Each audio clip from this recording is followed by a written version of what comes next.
The causes of disease, illness, short lifespan, and accidents. In a single lifetime, there are numerous causes of disease, illness, premature death, and accidents.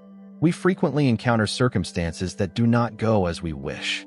What is the karmic origin of painful illnesses, shortened lifespans, and chronic suffering? It is the heavy karma of killing living beings and taking life. We ourselves can feel that in this life, we often suffer from various illnesses and ailments. It is essential to understand their root causes. Such suffering arises from bodily karma.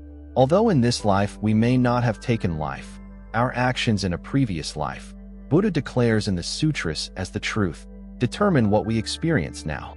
Everything we endure in this life is the fruit of causes planted in a past existence. If you grasp this reality, you can peacefully accept whatever accidents befall you today, knowing they stem from past unwholesome deeds. In the present, it is necessary to receive these karmic results without resentment toward heaven or blame of others. Once you have borne them, the debt is finished. If you still harbor anger or blame after receiving your due, greater troubles will follow. However, if after understanding this you cease to create harmful karma, resolutely refrain from taking life or even intending harm, then your future karmic outcomes will be entirely different. A single lifetime is but a flash. Even 100 years pass like the blink of an eye. Time moves swiftly. Once you have read these words, do not kill again. When we observe those who suffer in the world, we see that to understand one's future results, we must examine one's present actions. In this life, each thought and deed sows the seeds of future outcomes. The law of cause and effect allows no escape. If one encounters famine, cold, or extreme hardship, such as in underdeveloped regions, this too is communal karma. Their hunger and suffering arise from widespread acts of theft. In Buddhist teaching, theft is defined as taking what is not freely offered. Even if one is coerced or compelled by power to surrender one's possessions, it remains theft. Whenever one acquires through unjust means or impure intent, the result is the same. The sutras describe in detail the corresponding karmic consequences. If one engages in sexual misconduct, one will suffer the peacock's downfall. The commentary of Master Clear Light explains that the peacock symbolizes lower realms of existence.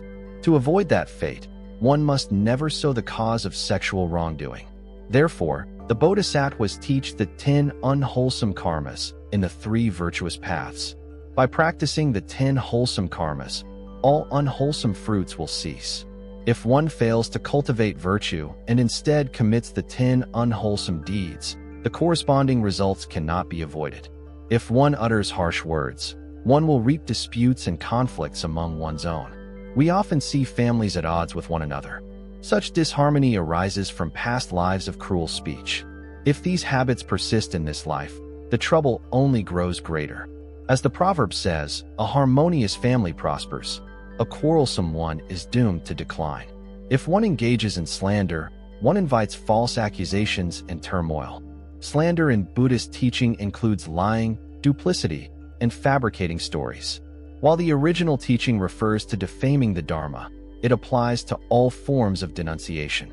Today, many dismiss Buddhism as mere superstition or regard it as inferior because it honors multiple enlightened beings rather than a single deity. Such misunderstanding is born of ignorance. When encountering defamation of the Dharma, we should not blame others, but reflect on our own failure to clarify the truth. We bear responsibility for not having explained the Dharma clearly. Yet those who slander will inevitably experience the fruit of their actions. We must help them repent and understand the true nature of the Buddha's teachings. History records that the Bodhisattva celestial lifespan once spoke of the lesser vehicle and denounced the Mahayana. His brother, Bodhisattva immeasurable abode, patiently taught him. Upon understanding, celestial lifespan repented and even vowed to cut out his own tongue. His brother encouraged him instead to use that tongue to praise the Mahayana. Thus he devoted himself to proclaiming the great vehicle. The Mahayana path of repentance corrects our errors. Once one has been guided, one should wholeheartedly praise and uphold the Mahayana, helping others to see its true face so that they turn from slander to praise. I have been teaching the sutras for 40 years. I began at age 33 and now, at age 72 by East Asian reckoning, I continued despite facing much defamation. Why? Because I once committed great verbal karma myself. Before studying Buddhism, I regarded it as superstition, while I followed Christianity for 2 years and spirit worship for 1. My impressions of those faiths were positive, for they too convey some of the Dharma's truths. I had never had the opportunity to meet a Dharma teacher. No one clearly explained the principles of the Buddha Dharma to me, so I did not understand and regarded Buddhism as mere superstition to be eliminated. As a result, my karmic offenses became very heavy. I caused the Buddha's body to bleed and created offenses destined for the lowest hells. When I was young, I did not understand. During the resistance era, there were few schools and many were closed. Temples were nationalized, so with no temples left, the government used temple halls as schools, using the Great Hero Treasure Hall as an assembly hall and the small adjacent shrine as classrooms. All the Buddha and Bodhisattva statues were gathered and sealed behind doors. We children heard that inside were countless statues we could play with. We drilled holes in the windows, crawled inside, and took the statues out as toys. After playing, we would simply discard them, an act of destruction. Driven by curiosity, we carved open the wooden Buddha statues to see what was inside. We found silk threads and even protective charms. Unknowingly, we generated heavy karmic offenses by defaming the Buddha Dharma. Our teachers never warned us, and even if they had, we might not have heeded them. Only after studying Buddhism did I realize these actions were karmic offenses headed for the lowest hell. Today I have taught the sutras and preached the Dharma for 40 years, yet I am still defamed and humiliated by others. Perhaps my offenses were grave, but the retribution light. As a student, I was very mischievous. My teacher liked me, but found me hard to manage. My memory was excellent. Reading a book once allowed me to remember it, so I refused to reread. Before exams, if I reviewed my notes 10 minutes beforehand, I would always excel. I only needed 60 points to pass. Missing by a single point meant failure. I did not seek fame or gain, and I always submitted my work. My teachers would shake their heads, saying, "You could achieve higher scores yet refuse." Why? Play was more important. Advancing each grade fulfilled my parents' and teachers' expectations. Personally, I preferred my own pursuits. I read far more than other students. Because I read books I loved, I gained knowledge more rapidly. By 3rd grade, I began reading the great Chinese classical novels. By 1st year of secondary school, I had finished them and never reread them. For each masterpiece, I read it 5 or 6 times. The 4 great classics, Journey to the West, Romance of the Three Kingdoms, Water Margin, and Dream of the Red Chamber. I finished each within a week. After that, I no longer read novels. In the evenings, I attended plays, and during the day, I read novels. My student life was full of meaning. My teachers and the principal knew of this. I told the principal, "The current school system is merely a means to obtain diplomas. Once learned, few skills are useful. What use will these studies be for my future?" Thus no one knew how to address me. Although I committed many offenses, I still retained some seed of virtue. I did not harm others or threaten society. Only after encountering the Buddha Dharma did I understand the principle: strive to abandon evil and cultivate goodness. Before studying Buddhism, many fortune tellers said I would not live past 45. I believed it without doubt. According to my past karmas, I could not attain long life. That fateful year at 45, I fell ill. I did not see doctors nor take medicine. Like lay practitioner Li Muanyuan, I accepted that life and death are not in the doctor's hands. I recited the Buddha's name, aspiring for birth in the pure land of ultimate bliss. After 1 month of recitation, the disease vanished entirely. We turned our minds and intentions, dedicating our wisdom and remaining physical strength completely to the Buddha and Bodhisattvas. We work for their sake, not for ourselves. The Buddha teaches vow-powered return. We transform karmic force into vow force. There is no need to wait until after rebirth in the Western Pure Land. Immediately, we can convert karmic energy into vow energy. That is vow-powered return here and now. I achieved this with great efficacy, as did lay practitioner Li Muanyuan. We demonstrate this for you. If 2 of us can do it, everyone can. It depends on your willingness to change.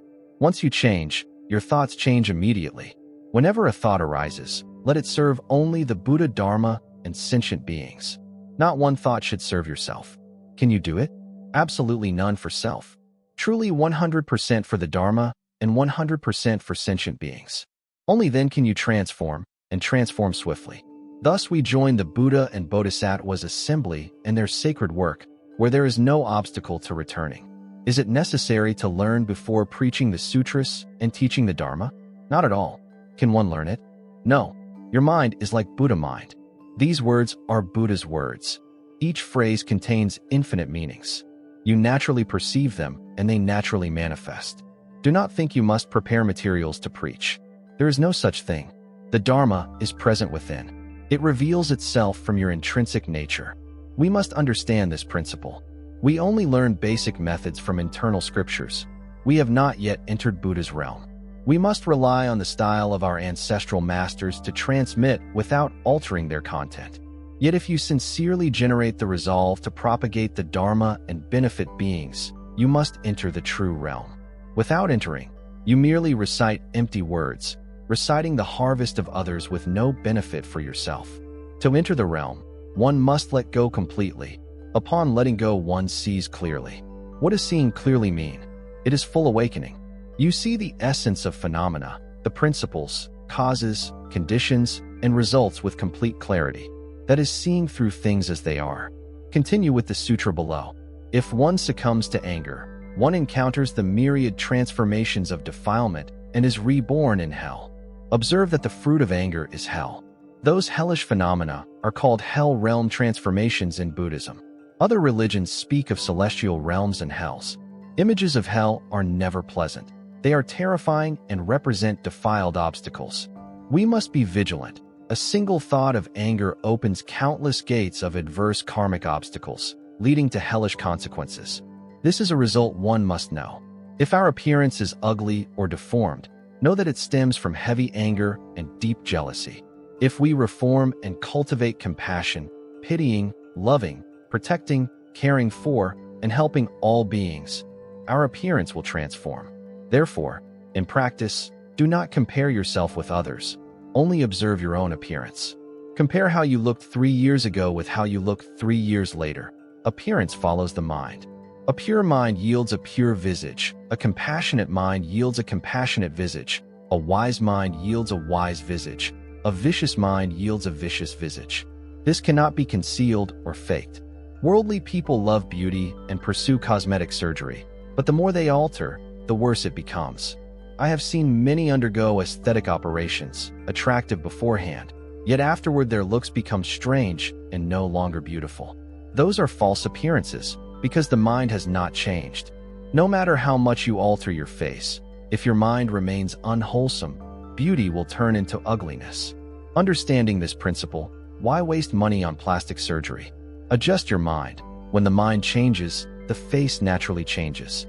The body likewise does not require medicine or tonics.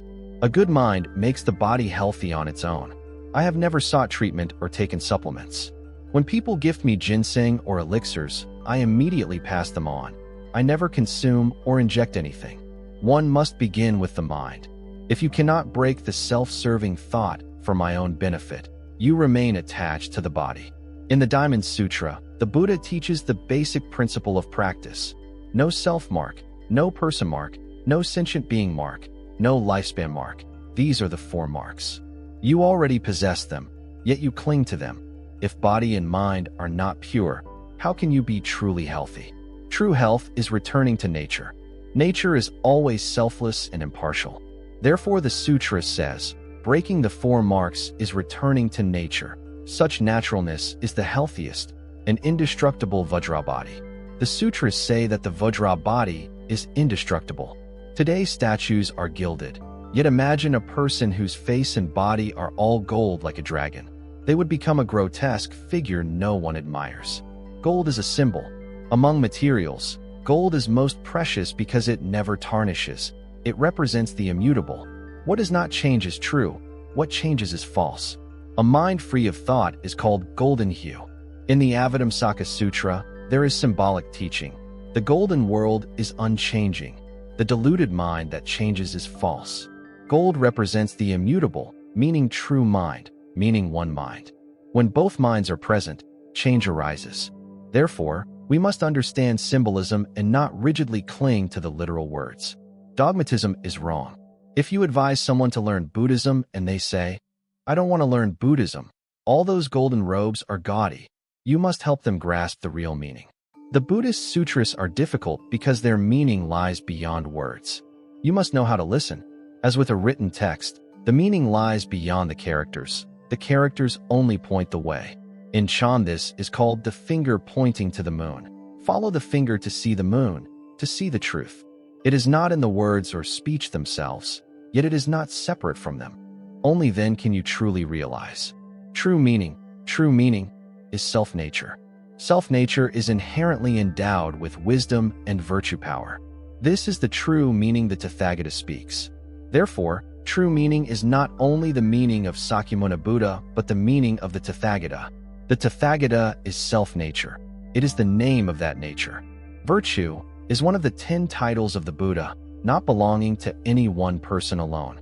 If one encounters stinginess and deceit, one will experience unfulfilled wishes as a result. This is the suffering of ungranted desires among the 8 sufferings. Why do they fail to obtain what they seek? Because they are miserly and unwilling to give or let go through generosity, so they cannot receive anything they ask for. I began learning Buddhism at age 26. At that time, I regretted discovering the Dharma too late. The Dharma is so wonderful. Why did I not know a little earlier? Honestly, that made it extremely difficult to develop faith. As I have told you, when I was young I had some intelligence, some wisdom, and some rhetorical talent. Anyone who could persuade me was no simple feat in school. I had never encountered an equal. I could speak death into life. I was very skilled in debate, always arguing against others. I could string together long chains of reasoning. How then could one make me believe in Buddhism? Persuading me was not easy. I met Mr. Fuang Dongmai, and he did persuade me. He is a great contemporary Chinese philosopher of global renown, not merely national level, but world level. My teacher introduced the Dharma to me, and I began to believe. My attitude toward Buddhism shifted 180 degrees. I went into temples to find sutras to study. This was all due to profound affinity. After about 1 month of engaging with the Buddhist sutras, I became acquainted with Venerable Elder Zhang Jia. Whenever I encountered doubts or difficulties in the scriptures, he personally resolved them for me. He was infinitely compassionate, dedicating 2 hours each week to my instruction. I studied under him for 3 years. My Buddhist foundation was established by him. He taught me to see through illusion, to let go, and to practice generosity. Therefore, one should learn Buddhism from the teacher whom one respects most, whose words one accepts completely and can practice fully. Even if another teacher is ethical, talented, and wise, if you have no faith in them, your efforts will be in vain. Without faith, you cannot truly follow their teachings. Thus, the harmony between teacher and student is exceedingly important. The teacher loves and protects the student. The student reveres the teacher truly teaches, and the student truly learns. When I lectured in Hong Kong, I occasionally mentioned this story. The former director of the New Asia Library in Hong Kong was Mr. Tang Junyi, a major modern philosopher and a disciple of Master Fuang. We were from different generations of Master Fuang's disciples. Master Fuang had extraordinary accomplishments in philosophy and has since passed away. Tang Junyi was approximately 10 years my senior. Meeting these individuals allowed my Bodhi journey to sail smoothly. Venerable Elder Zhang Jia cared for me wholeheartedly. Every week, he devoted 2 hours to my instruction. If I ever became lax, he would call or send someone to inquire if I were ill and why I had not come. Such dedication compels attendance. This is true perseverance. Thus, I never forget my teacher's kindness. After those 2 masters passed away, I studied under lay practitioner Li Bingnan for 10 years. Elder Li cared for me deeply and loved me greatly. In the Buddha's presence, if one prays, one will indeed receive a response. My venerable teacher taught me, when you pray but do not receive, it is because you have obstructing karma. I asked, what should I do then? He replied, repent to eradicate your karmic obstructions. Once those obstructions are eliminated, whatever you pray for will manifest immediately. I prayed to be reborn in Amitabha's pure land, but after 16 years, my unresolved karma still blocked the answer. Only now, As those obstructions ripen and fall away, does fruition begin. If you have karmic obstacles, you must clear them. To do so, your mind and conduct must truly enter the Buddha's realm. When we lecture on the pulpit, careful listeners can discern the teachings of the Infinite Life Sutra. I have delivered it 10 times, and each time the experience differs. It is not that I withhold insights for later sessions, but that my realization deepens yearly. Those changing visions prove that a bit of my karma is purified each year. Without that purification, one's spiritual insight cannot advance. I am of average disposition, not exceptionally gifted, but as my obstructions gradually diminish, my understanding unfolds anew each year.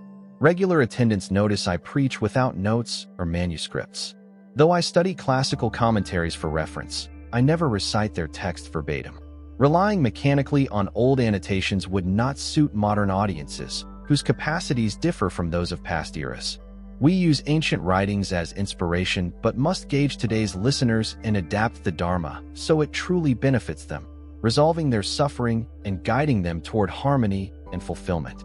This is our guiding aim, to cultivate the Buddha Dharma. Truly, within Buddhism, whatever one sincerely prays for will be answered. Even the aspiration to become a Buddha is attainable through faith and the removal of karmic barriers. Therefore, compared to that highest goal, lesser worldly desires are trivial. With faith and karmic purification, all things become possible. I always remember and practice my master's instruction. Consider the teaching.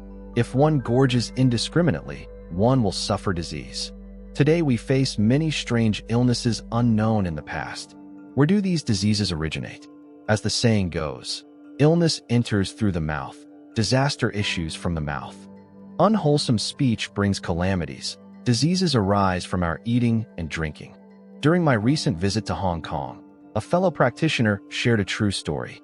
Years ago, a mother and daughter loved seafood and daily bought live shellfish from the harbor to cook themselves. In her final days, the mother fell gravely ill and described her suffering. It feels as if vast swamps of mud and sand crawl within me, shifting like creatures on land. Her skin ulcerated, and she died. Shortly after, her daughter developed the same condition. She sought spiritual help everywhere until a Dharma master told her, "This is the karmic result of killing and eating sea creatures in a past life. You must repent immediately." He guided her to release life and adopt vegetarianism.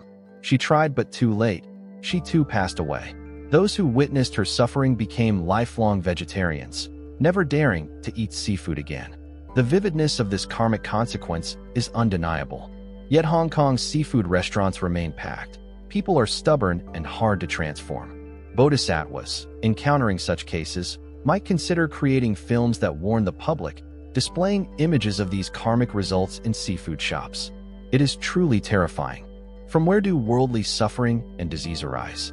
From consuming the flesh of sentient beings. Today people care greatly about health. For a strong body, vegetarianism is best. Among vegetarian diets, raw vegetables are ideal. I have been eating raw vegetables exclusively for over 2 months. Many see my gauntness and remark, "Your health must be poor. Better to see less of you." In reality, my health is improving. My first change was adopting vegetarianism, which initially left me thin, but within 2 to 3 years I regained strength. Now, my second change, raw food, continues for over 2 months. A bowl of thin congee at dawn, 2 rolls of raw vegetables, and a bowl of plain soup. If anyone wishes to help prepare, let us invite an elder monk. No oil, no salt, purely raw greens. I often reflect, cows and goats thrive on grass alone, without oil or salt. The analogy is compelling. Fellow practitioners have reported feeling comfortable and benefiting greatly since adopting raw diets after seeing my example. We must pay heed to our food and drink. Sadly, many remain unwholesome at heart. In Taiwan, for example, pigs are slaughtered at 6 months after being fed chemical additives for rapid growth. Thus their flesh is laden with toxins. In contrast, free-range animals live joyfully and healthily until slaughter. Now they are born into cages, like prisoners, suffering until death. What state of mind might such animals endure? How can consumers avoid illness when eating such toxic meat? Even vegetarianism faces challenges. Vegetables are sprayed with pesticides and rice treated with chemicals. Rice may look pristine, yet be poisonous, just as the sutras state. Bitter food, toxic drink.